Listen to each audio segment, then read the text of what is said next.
کو نبی کے لائے ہوئے دین کو دلوں میں بسانے کی کوشش کرو، اس لیے کہ جب تک یہ دلوں میں رہے گا تو انشاءاللہ تعالیٰ دنیا کیا دے سکتی ہے، چند پیسے سے آپ کو کیا ہو سکتا ہے، کسی کا 10 لاکھ روپیہ دینے سے، کسی کا 30 لاکھ روپیہ دینے سے کسی کا گھر نہیں بن سکتا ہے، لیکن یاد رکھیں ہمارے سینے میں مصطفیٰ کا پیار رہے گا، زمین پر رہیں گے آباد رہیں گے، مر جائیں گے تو قبر میں کامیاب رہیں گے، ہر چیز اٹھیں گے تو کامیاب۔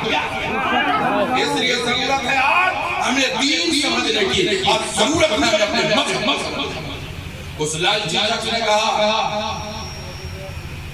آپ بتلائیں اہل حدیث میں اور دیوبندی میں فرق کیا؟ اس نے مجھ سے پوچھا اہل حدیث میں وہابی میں کیا فرق ہے، دیوبندی میں کیا فرق ہے؟ گویا اس کا مشن یہ تھا کہ اہل حدیث پہ عمل کرتے ہیں، رفع یدین کرتے ہیں، زور سے آمین کہتے ہیں، یہ اس کی بات ہے۔ اب دیوبندی سنی کے گروپ میں رہتے ہیں، جیسے ہم لوگ نماز پڑھتے ہیں ویسے وہ لوگ بھی نماز پڑھتے ہیں، صرف فرق ان کے یہاں ظاہر سلام قیام چادر پوشی اس میں نظر آتا ہے۔ تو اس کا یہ مطلب تھا کہ اگر یہ دیوبندی ہوگا تو ان کے ہم شادی کر۔ اس نے کہا فرق کیا ہے؟ میں نے کہا اگر آپ سے مجھ سے فرق پوچھا ہے تو آپ سے میں پوچھنا چاہتا ہوں کہ پیشاب میں اور پیخانہ میں پیشاب میں اور پیخانہ میں فرق کیا ہے؟ جب اس کو میں نے کہا کہ کہا تو چپی ہوگی تو بات کچھ بولا نہیں، کہا بس اتنا ہی سے نہیں سمجھ جاؤ کہ فرق کیا ہے۔ آج ہمیں ضرورت ہے اپنے مذہب کو سمجھنے کی، آج ضرورت ہے ہمیں اپنے دین کو سمجھنے کی۔ آپ خوب اچھی طرح یاد رکھیں اس مذہب اسلام کی حقانیت کی دلیل ہے اولیاء کرام، اس دین کی حقانیت کی پہچان ہے بزرگان دین، اس لیے کہ بزرگوں نے رسول اللہ کی سیرت بنایا، رسول اللہ کا کردار اپنایا اور زمانے کو سکھا اور پیغام دیا۔ جب نبی کا کلمہ پڑھنے والا دیوانے اللہ کا ولی اتنا اچھا ہے تو جس نبی کا کلمہ پڑھا ہوگا وہ پیغمبر نے سے ولی کو دیکھ کر نبی کی عظمت کا پتہ چلتا ہے اور نبی کی حقیقت سمجھ کر رب کی ذات کا پتہ چلتا ہے۔ اے دیوانوں اپنی حقیقت کو سمجھو، ولیوں کی زندگی سے اللہ تعالیٰ نے ولیوں کو کیا مقام عطا فرمایا ہے، ولیوں کو کیا درجہ عطا فرمایا ہے۔ یہی وجہ ہے کہ بزرگان دین نے اپنے کردار سے، اپنے عمل سے، اپنے اصول سے، اپنے ذات سے، اپنے کردار کے آئینے میں لوگوں کو اسلام کا چراغ لوگوں کے سامنے چلا کر اسلام کا آئینہ اٹھایا تھا۔ اے لوگوں اگر دین سمجھنا ہو بزرگوں کی زندگی کو دیکھو، دین سمجھنا ہو ولیوں کا طریقہ دیکھو۔ یہ اللہ والے وہ ہیں جنہوں نے اپنی پوری زندگی رسول اللہ کی عملی تصویر بن کر ہمارے زندگی گزاری ہے اور ایسی زندگی گزاری ہے جن کی زندگی دیکھنے کے بعد لوگوں کو جینے کا سلیقہ، جینے کا شعور بیدار ہوتا ہے۔ اس لیے میرے پیارے دینی بھائیو آج ضرورت ہے جب بھی ہم اپنے بیٹا اور بیٹی کا رشتہ تلاش کرتے ہیں پوری توجہ کے ساتھ کربلا کے پیغام کو اپنے دلوں میں، نفسوں میں، راگوں میں، یہ حلق سے اوپر نہیں، حلق یہ اندر دل کے یہاں کھانے میں۔ آج بہت سارے لوگ جلسہ خود کراتے تھے لیکن آج وہ بدعقیدہ بد مذہب ہو گئے۔ آج ان کے گھر ولیوں کے نام کا کوئی فاتحہ نہیں، کوئی نیاز نہیں۔ کیوں؟ گمراہی گئی۔ اس لیے یاد رکھنے کی ضرورت ہے صرف جلسوں سے کامیابی اس وقت تک نہیں آئے گی جب تک کہ ہمارے ذہن و فکر میں صحیح دین سمجھنے بدلے آتے ہیں۔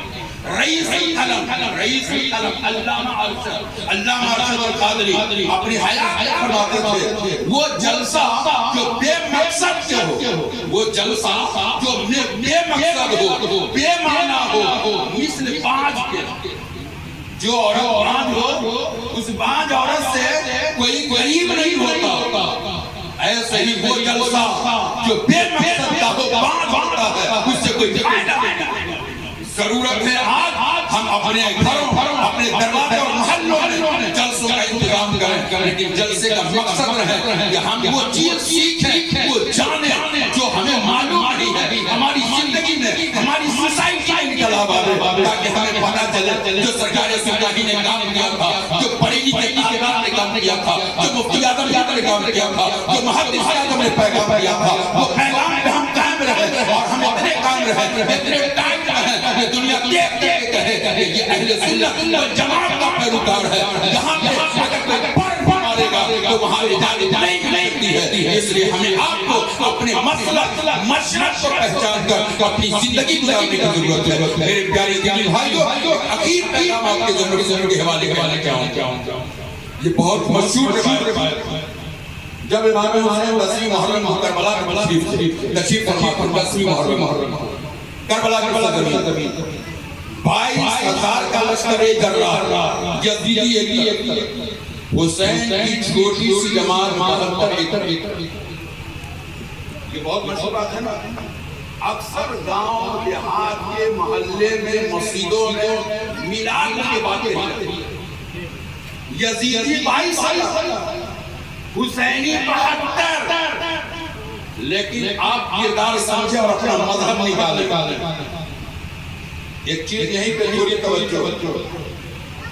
امام حسین سے بڑا دنیا میں کوئی مفتی نہیں، امام حسین سے بڑا کوئی محدث نہیں، امام حسین سے بڑا کوئی فقیہ نہیں، امام حسین سے بڑا کوئی مفسر نہیں، امام حسین سے بڑا کوئی قابل عالم کی صلاحیت کی شان محقق نہیں. وارے حسین 22,000 کی جماعت اور ادھر بھی اذان ہوئی.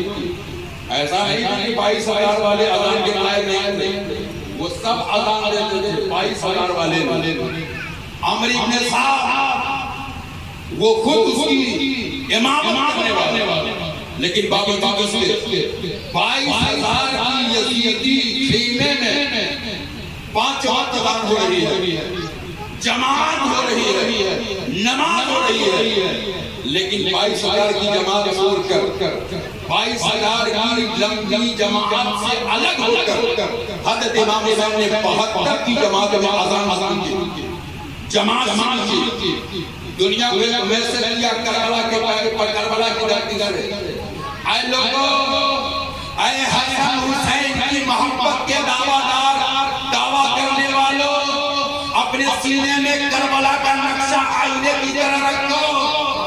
اگر حسین عالم ہے، حسین محدث ہے، حسین مفتی ہے، تو حسین کے سامنے فتویٰ ظاہر ہے، بڑی جماعت میں جاؤ. لیکن آقا حسین بڑی جماعت کو چھوڑ کر 72 کی جماعت کیوں؟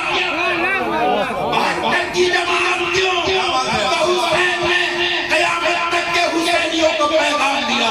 حسین نے قیامت تک کے لیے حسینیوں کو سکھا دیا ہے.